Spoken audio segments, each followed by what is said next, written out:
Terima kasih. Ini pertanyaan dari jamaah yang juga sebagai praktisi hukum, ya. Terima kasih. Pertanyaan yang sangat penting.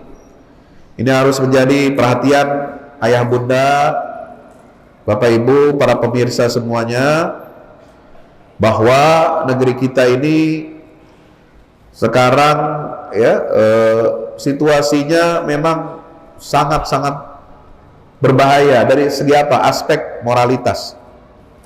Ya. Maka peran bapak ibu, keluarga, rumah tangga ini sangat penting, menjadi benteng terdepan untuk melindungi generasi muda kita. Ya. Sekarang generasi muda kita ini adalah generasi yang sangat rentan, rapuh. Meskipun dia cepat pertumbuhan fisiknya, pembelajarannya cepat, interaksi sosialnya cepat, karena mereka lahir di era internet. Mereka lahir di era society 4.0 ya, 4.0 ya. Mereka lahir di era revolusi digital ya. Kalau ibu-ibu, bapak-bapak mungkin masih di era agraris, masih bercocok tanam kakek neneknya, bapak ibunya ya. Ada sebagian kita yang lahir di era revolusi mulai masuk ke kota, urbanisasi, industrialisasi. Nah sekarang anak-anak kita ini, mereka sudah lahir itu pegang pegang gadget. Hiburannya anak-anak zaman sekarang adalah digital. Maka perkembangan ini harus kita antisipasi. Bagaimana caranya? Anak-anak kita harus dibimbing. Orang tua harus mau belajar bagaimana beradaptasi, mengendalikan digital sekarang, mengendalikan gadget anak-anak kita ya. Ini yang dulu tidak kita perhatikan, yang tidak menjadi kesadaran kita. Bagaimana sekarang orang tua ini juga harus melek digital ya, harus belajar, harus tahu. Jangan sampai anak-anak kita ini membuka, searching, mencari-cari sesuatu dari Google, kemudian mereka mendapatkan jawaban dari situ dan diarahkan kepada jawaban-jawaban yang tidak sesuai dengan aturan agama. Maka kalau ada anak nanya sama bapak emaknya masalah seksual, masalah pendidikan seks, masalah bagaimana anak ini harus berhubungan dengan lawan jenis, itu bapak ibu harus jawab. Harus jawab, harus bikin dia pengertian, harus memuaskan jawabannya. Jangan sampai nanti anak cari jawaban dari pertanyaan dia itu dari apa? Dari internet, dari orang yang tidak tahu agama, dari orang yang bahkan memusuhi agama, mengacuhkan nilai-nilai agama. Dan di sini masuk alam pikiran anak-anak generasi muda kita tentang kebebasan ya, tentang hak otonomi, mengatur diri sendiri. Nah ini hati-hati. Sekarang dikampanyekan, disebarluaskan paham seksual consent.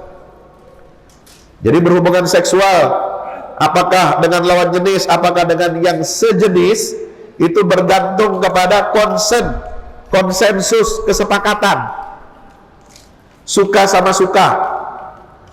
Kalau sepakat, setuju, jalan, lanjut.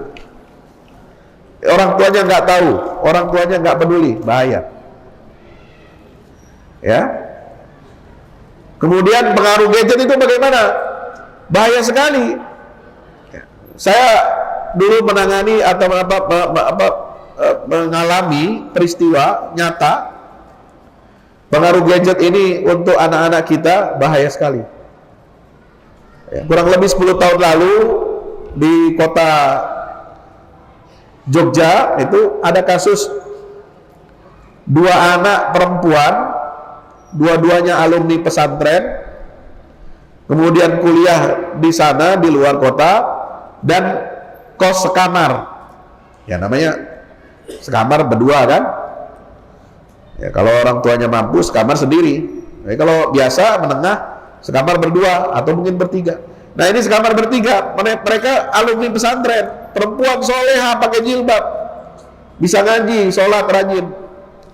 Satu waktu di gadgetnya masuk pesan dari nomor yang tidak dikenal, menawarkan iming-iming, menawarkan uang, sejumlah uang sekian juta, apa? Dengan imbalan minta supaya mereka ciuman dengan kawan sesama jenis. Ciuman doang, bukan berhubungan. Ya. Nah, dapat pesan begini kan bingung. Wah, apaan sih ciuman? Emangnya kita apaan gitu kan? Ini anak pesantren. Ya, anak pesantren kira begitu.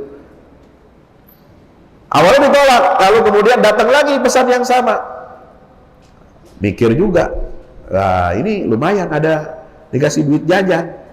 Kalau dapat 2 juta seorang, sejuta. Kalau cuma sekedar ciuman biasa aja kan, nggak masalah. Ya. Ciumannya nggak pakai nafsu, nggak pakai syahwat. Ya udah dicoba sekali coba dia dikirim ke yang nomor direkam, dikirim ke nomor itu. 2 kali datang lagi, janji akan dinaikkan hadiahnya, akan dikirim ke rekening masing-masing. Ya, namanya anak muda zaman sekarang, tinggal di kota lain, ya perlu penampilan, perlu gadget baru, beli HP baru atau apa segala macam, ya kan? Tertarik lah, dia bikin lagi konten seperti itu, ciuman sesama jenis. 3 kali dikasih tambah lagi uangnya, nominalnya, dikirim ke rekening masing-masing. Begitu sampai 4 kali tanpa diminta. Ini teman sekamar perempuan alumni pesantren melakukan adegan bukan hanya ciuman sesama jenis, tapi sudah berhubungan sesama jenis. Nauzubillah min. Ada lagi kisah nyata, ini anak laki-laki ini laki-laki pinter, lulusan terbaik perguruan tinggi, bahasa Inggrisnya lancar, ahli IT, ya, kerja di perusahaan asing yang ada di Indonesia, ya. Soleh, pendidikan agamanya bagus, orang tuanya bagus, ya, anaknya kerja bagus, posisinya dapat manajer di perusahaan asing, hidupnya normal biasa, punya kendaraan, cuma belum nikah. Satu waktu, ya, anak ini yang biasanya sholat berjamaah dengan orang tuanya di rumah, apakah maghrib, isya, subuh, ini enggak. Biasanya hidupnya bagus, normal, kemudian dia murung, mengunci diri, nggak mau ngomong sama orang tuanya. Bingung orang tuanya, kenapa? Berhari-hari seperti ini, nggak mau pergi juga ke kantornya, ke tempat kerjaannya, kenapa? Anak ini nggak mau terus terang, nggak mau jawab. Satu waktu, anak laki-laki ini usia kurang lebih 27 tahun, ya, pinter, ganteng, keren, cakep lah, duit ada, dia mandi, ya, HP-nya ketinggalan di meja makan, dalam posisi terbuka, ya, nggak dikunci. Kalau dikunci, orang tuanya kagak tahu passwordnya kan. Dibuka, apa yang terjadi? Di layar HP-nya di depan itu gambar foto anak ini mesra dengan laki-laki yang lebih tua dari dia. Ya, wajahnya wajah asing. Dibuka lagi galeri, masuk ke galeri. Ini kan kepo nih orang tua. Dilihat foto-fotonya, semuanya begitu, posenya menyeramkan. Posenya laki-laki dengan laki-laki piting-pitingan, apa ya? Berangkulan, ya. Ini kan bahasa baru ini sekarang. Piting artinya merangkul. Ya. Berangkulan begini, terus cium, astagfirullah. Ini semua foto-foto yang begitu. Ditanya, anak ini selesai keluar kamar mandi, langsung ditanya sama orang tuanya, kenapa Kak? Ini siapa? Ini foto ini siapa ini? Kamu ini ngapain ini? Ya. Kaget anak ini kan? Lalu kemudian anak ini bilang apa? Ya itulah masalah saya, Bu. Masalah apa? Ya saya ini murung, ini nggak ini. Kenapa kamu nggak bilang? Kamu putus dari pacar? Iya, ini pacarnya. Ya ini tuh laki-laki pacar saya. La haula wala quwata illa. Kalau putus dari pacar perempuan, besok kamu bisa cari lagi. Duit ada, tampang ada, jabatan ada, posisi ada, mobil punya. Kenapa kamu murung? Kalau perempuan besok bisa cari lagi. Ini ternyata dia putus cinta dari pacar yang laki-laki yang sejenis. Bahaya sekali itu. Pergaulan. Hati-hati. Ya. Makanya pusat-pusat kebugaran itu harus diawasi. Ya, anak-anak kita kalau nge-gym, fitness, ya tolong dijaga. Boleh olahraga, kebugaran, fitness, boleh, bagus buat kesehatan. Tapi jangan sampai terjerumus kepada hal-hal yang menyimpang. Karena banyak di sana laki-laki yang tubuhnya bagus, yang tubuhnya cakep, ganteng, pekar, tapi melambai. Ya, dicari mangsa di situ, hati-hati. Normal bisa ikut jadi gila. Ya, karena rayuan maut itu. Maka Bapak Ibu yang rahmati Allah, mari kita jaga, harus aware, tingkatkan kesadaran orang tua. Jaga anak. Ini anak titipan Allah. Walau bagaimanapun, ini adalah titipan Allah, nggak bisa kita lepas begitu aja. Tapi harus kita baik komunikasinya, pendekatannya, ya. Didik agama kepada anak kita sejak dini, sebab dia punya pondasi yang kuat. Kalau anak kita sudah punya pondasi yang kuat, agamanya kuat, didoakan terus sama orang tuanya. Ketika dia qadarullah, na'udzubillah, dia menyimpang seperti itu, ini kembalikannya ke rel itu gampang, nggak terlalu susah. Sholat jangan ditinggalin, baca sholawat jangan ditinggalin, baca Quran jangan tinggal. Kenapa? Ini yang akan jadi benteng buat anak-anak kita. Kalau anak kita nggak kenal sholat, nggak kenal baca sholawat, nggak kenal baca Quran, jauh dari agama, ketika dia melenceng seperti itu, susah nanti bapak ibu nariknya lagi. Nauzubillah min dzalik. Yang kedua, masalah pergaulan dengan non muslim, ya. Apa artis, ya, beda agama itu yang diangkat, ini yang diberi panggung, ya. Nah ini juga nggak benar, nggak boleh, ya. Kalau pemerintahan berdasarkan nilai Islam, sistem Islam yang benar, itu nggak akan memberikan kebebasan panggung, ruang untuk kemungkaran. Itu kemungkaran walaupun isinya tentang cinta. Kan ada yang bela-belain kawin beda agama dengan apa alasan? Apa?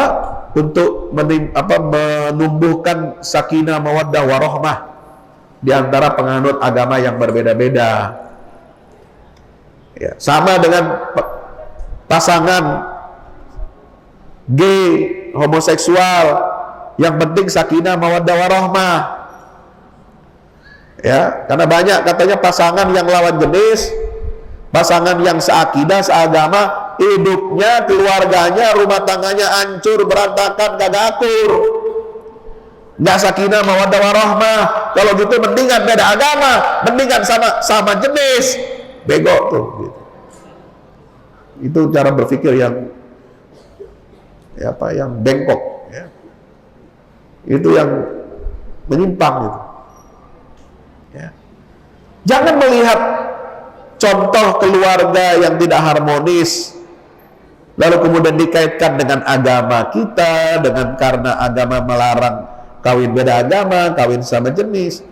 Itu perceraian itu ketidakharmonisan, itu perselingkuhan dalam rumah tangga terjadi bukan karena agama, justru karena mereka pasangan suami istri meninggalkan ajaran agama sehingga rumah tangganya rapuh dan hancur. Jadi jangan dijadikan alasan ya, perceraian, perselingkuhan ya, suami istri yang seagama atau dengan yang lawan jenis itu dijadikan alasan pembenaran untuk orang kawin beda agama dan orang kawin sesama jenis. Bahaya sekali. Maka satu-satunya cara bagi kita adalah satu, penanaman pendidikan akhlak karakter sesuai dengan syariat Allah. Yang kedua, penegakan hukum. Ya, hukum harus ditegakkan. Undang-undang jangan dirubah-rubah. Ya, undang-undang yang ada tentang ketidaksahan perkawinan beda agama di Republik ini tahankan. Ya, perkara dia mau cari legalitas di luar negara, ya silahkan. Ya, itu urusan dia, itu tanggung jawab dia, itu dosa dia. Ya, tapi negara nggak boleh memfasilitasi kemungkaran. Negara tidak boleh memfasilitasi kejahatan. Apakah itu kejahatan seksual yang namanya homoseksual, kawin sama jenis, atau kejahatan perkawinan beda agama? Kok Ustadz bilang kejahatan? Emang kejahatan? Karena kok kejahatan orang lain jahat. Mana Anda minum minuman keras, jahat. Kan definisi kejahatan itu diperhalus. Ya, perbuatan undang-undang jaga ya, dalam aspek hukum ini kita mesti tempatkan orang-orang benar. Jadi para praktisi hukum, ahli hukum mesti ngerti syariat. Pemerintah, pemimpin negara juga harus ngerti syariat. Wakil DPR, anggota DPR ngerti syariat. Sehingga tadi yang kita khawatirkan ini tidak akan bisa meluas dan menyebar di tengah masyarakat. Wallahu a'lam bishawab. Kita doakan juga semoga Allah berikan rahmat, sakinah, ketenangan untuk orang-orang yang hatinya gundah, gaulana, gelisah, yang takut menghadapi masa depannya, yang khawatir dengan krisis ekonominya, krisis akhlaknya, krisis dalam kehidupannya sehari-hari. Mudah-mudahan Allah Subhanahu wa taala ringankan dan berikan jalan keluar kepada kita. Ala hadhihi niyyah wa kulli niyatin shalihah. Al-Fatihah. A'udzu billahi minasyaitonir rajim. Bismillahirrahmanirrahim. Alhamdulillahirabbil alamin. Arrahmanir rahim. Maliki yaumiddin. Iyyaka na'budu ghairil maghdubi alaihim waladdallin. Amin ya Allah ya rabbal alamin. Alhamdulillahi rabbil alamin. Lakal hamdu ya Allah ya maulana ya ma'bud ya arhamar rahimin irhamna. Alhamdulillahi hamdan yuwafi ni'amahu yukafi mazidah. Rabbana lakal hamdu wa lakal syukru wa lakal fadlu wa lakal thana'ul hasan kama yanbaghi li jalali wajhika wa 'azimi sultanik. Allahumma shalli wa sallim wa barik ala nabiyyina Muhammad wa ala alihi wa sahbihi ajma'in. Allahumma ighfir lil muslimin wal muslimat والمؤمنين والمؤمنات الأحياء منهم والأموات إنك سميع قريب مجيب الدعوات. اللهم اغفر لوالدينا وارحمهم كما ربونا صغارا. ربنا تقبل منا إنك أنت السميع العليم وتب علينا إنك أنت التواب الرحيم. Ya Allah ya Tuhan kami, ya Rahman ya Rahim, berikanlah kasih sayang kepada kami umat Rasulullah SAW. Berikanlah jalan keluar bagi masalah-masalah yang dihadapi oleh umat Rasulullah SAW. Berikanlah kesembuhan bagi orang-orang yang sakit. Berikanlah kemudahan bagi orang-orang yang kesulitan. Berikanlah segala kemudahan bagi orang-orang yang membutuhkan. Ya Rabbana ya Karim, ampunilah dosa-dosa kami ya Allah. Sebab dosa-dosa itulah yang menyebabkan kami terpuruk. Dosa-dosa sosial yang menyebabkan kami terpuruk dalam bidang sosial. Dosa-dosa ekonomi yang kami lakukan yang menyebabkan kami terpuruk dalam ekonomi kami. Dosa-dosa berkenaan dengan akhlak yang menyebabkan kami rusak tatanan kehidupan kami berbangsa dan bernegara. Ya Allah, ampunilah dosa-dosa kami, dosa orang tua kami, dosa guru-guru kami, dosa para pemimpin-pemimpin kami, Ya Allah, berikanlah kesempatan bagi kami untuk bertaubat kepadamu ya Allah. Taubat kepadamu ya Allah, kembali kepada ajaranmu ya Allah. Bimbinglah kami ke jalanmu yang lurus ya Allah. Jangan kau timpakan azab, jangan kau timpakan siksa kepada kami karena kelalaian dan dosa-dosa kami ya Allah. Rabbana la tu'akhidna in nasina wa akhtana. Rabbana wa la tahmil 'alaina isran kama hamaltahu 'alal ladzina min qablina. Rabbana wa la tuhammilna ma la taqata lana bih wa'fu 'anna waghfir lana warhamna anta maulana fansurna 'alal qaumil kafirin. Ya Allah, ya Tuhan kami, jadikanlah keluarga kami keluarga yang sakinah, keluarga yang penuh dengan mawaddah, keluarga yang penuh dengan rahmah. Bimbinglah anak cucu keturunan kami ya Allah ke jalanmu yang lurus ya Allah. Jagalah iman Islam kami ya Allah, jagalah salat kami ya Allah, jagalah segala hal yang berkaitan dengan agama ini ya Allah. Ya Rabbana ya Karim, jadikanlah negeri kami negeri yang baldatun thayyibatun wa rabbun ghafur. Pemimpin kami pemimpin orang-orang yang saleh, pemimpin orang-orang yang bertakwa ya Allah. Ya Allah, jagalah persatuan umat Islam ini ya Allah. Satukan, rapatkan saf-saf kami umat yang beriman ya Allah. Satukan kami dalam nikmat hidayah dan nikmat persaudaraan sebagai sesama kaum muslimin ya Allah. Ya Allah, jadikanlah anak-anak kami anak-anak yang salih dan salihah, alim dan alimah, mujahid dan mujahidah fi sabilillah, yang dapat meneruskan cita-cita amanah para pendiri bangsa ini ya Allah, yang dapat membimbing generasi umat kami, bangsa dan negara kami di masa yang akan datang ini menjadi negeri yang disegani, negeri yang baldatun thayyibatun wa rabbun ghafur, dengan bimbingan syariatmu ya Allah. Rabbana atina fid dunya hasanah wa fil akhirati hasanah wa qina adzabannar. Ya Allah, perjumpakanlah kami dengan nabi kami ya Allah, jumpakan kami dengan rasulmu ya Allah di dalam surga kami ya Allah. Jadikan kami umat Rasulullah sebagai umat yang bersaudara sampai surga ya Allah. Jumpakan kami dengan saudara kami, dengan orang tua kami, dengan anak cucu kami, dengan kakak dan adik kami ya Allah di dalam surgamu ya Allah. Rabbana atina fid dunya hasanah wa fil akhirati hasanah wa qina adzabannar. Wa sallallahu ala abdika wa rasulika Muhammadin wa ala alihi wa sahbihi wasallam. Subhana rabbika rabbil izzati amma yasifun wa salamun ala al mursalin walhamdulillahi rabbil alamin.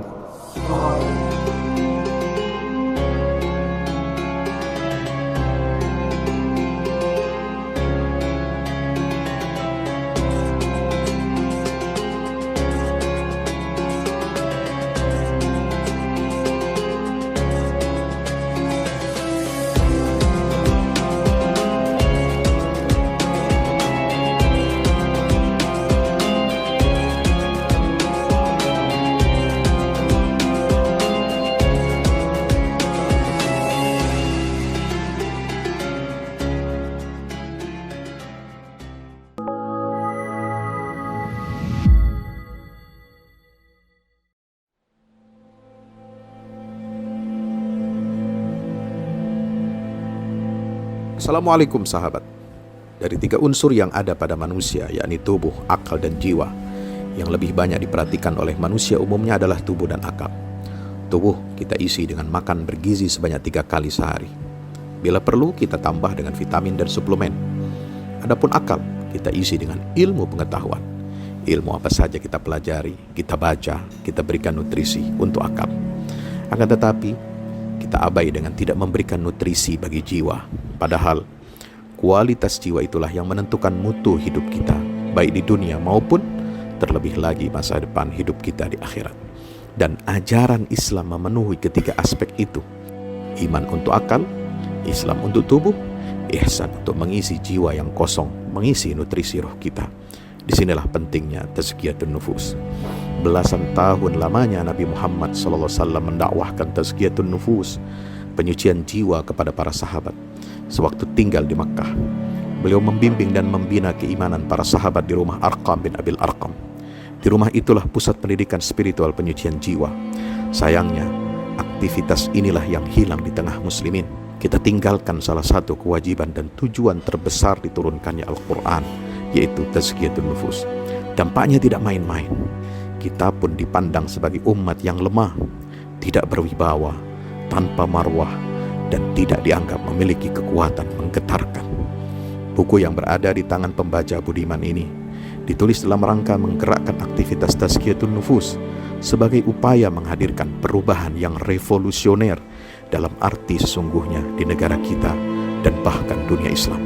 Disajikan dengan pembahasan yang argumentatif dan bahasa yang mudah dipahami, buku ini dihadirkan untuk mengingatkan setiap muslim agar bersungguh-sungguh membenahi karut-marut yang mendera bangsa dan negara tercinta ini.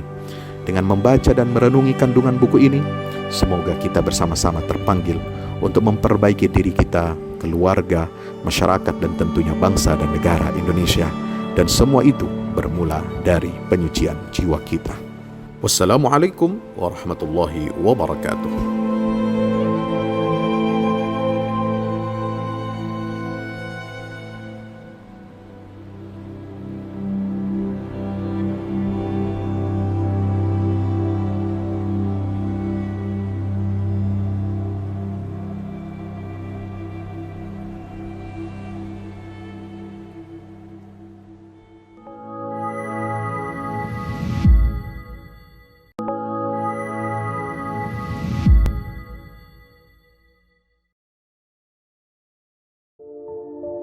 Assalamualaikum warahmatullahi wabarakatuh.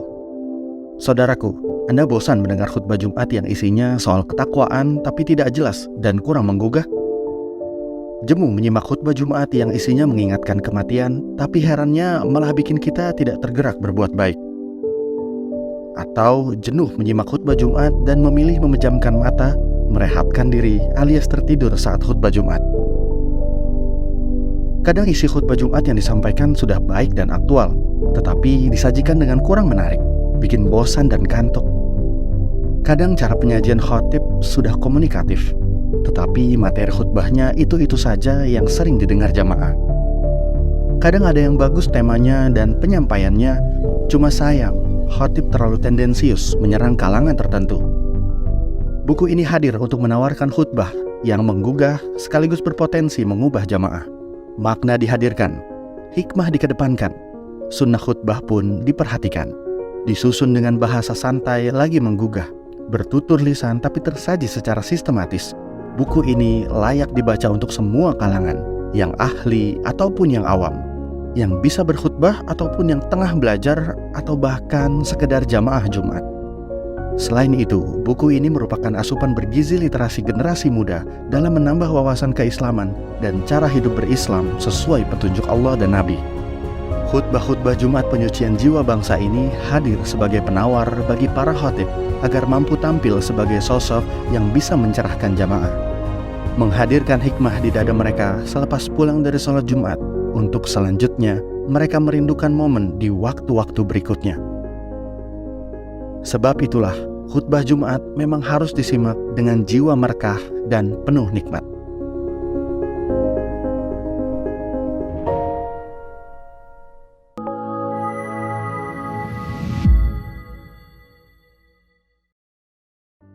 Assalamualaikum warahmatullahi wabarakatuh. Di zaman dan era global yang semakin menuntut kita untuk terus bergerak, ada kebutuhan yang senantiasa harus kita penuhi dalam kehidupan kita. Zaman di mana segala kebutuhan terasa sangat mendesak. Salah satunya adalah kebutuhan sarana dakwah Al-Quran sebagai pusat peradaban. Al-Fahmu Institute hadir demi menjawab kebutuhan akan sarana dakwah Al-Quran di era masa kini. Kami melihat latar belakang yang ada untuk menjawab tuntutan seperti kebutuhan sarana dakwah Al-Quran yang meningkat di ibu kota, kebutuhan akan pusat pembibitan hafiz Al-Quran, kebutuhan pusat pengkajian Al-Quran, kebutuhan akan pusat dakwah kreatif berbasis Al-Quran, kebutuhan sarana media perekat umat Islam, ibu kota dan Indonesia, juga kebutuhan akan adanya sarana pusat kaderisasi guru tahfiz dan mufasir di ibu kota. Yayasan Al-Fahmu International Indonesia sedang membangun gedung pusat dakwah Quran yang berlokasi di Jalan Pengukiran 3, Pekojan, Tambora, Jakarta Barat.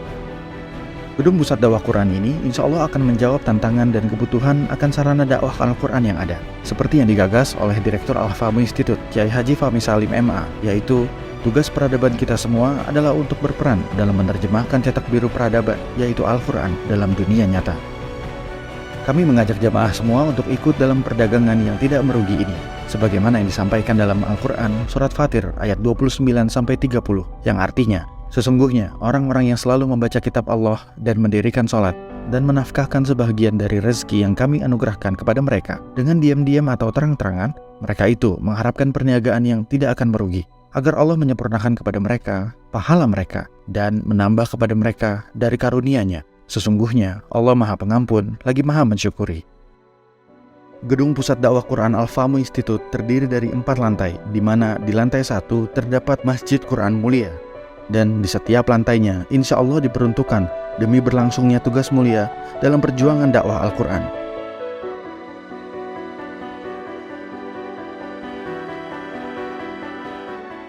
Berikut adalah rencana anggaran biaya yang dibutuhkan dalam pembangunan Gedung Pusat Dakwah Quran.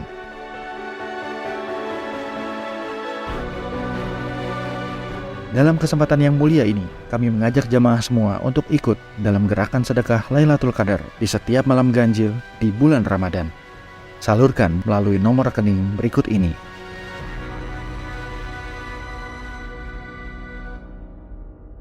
Al-Fahmu Institute, bahagiakan Indonesia dengan dakwah Quran.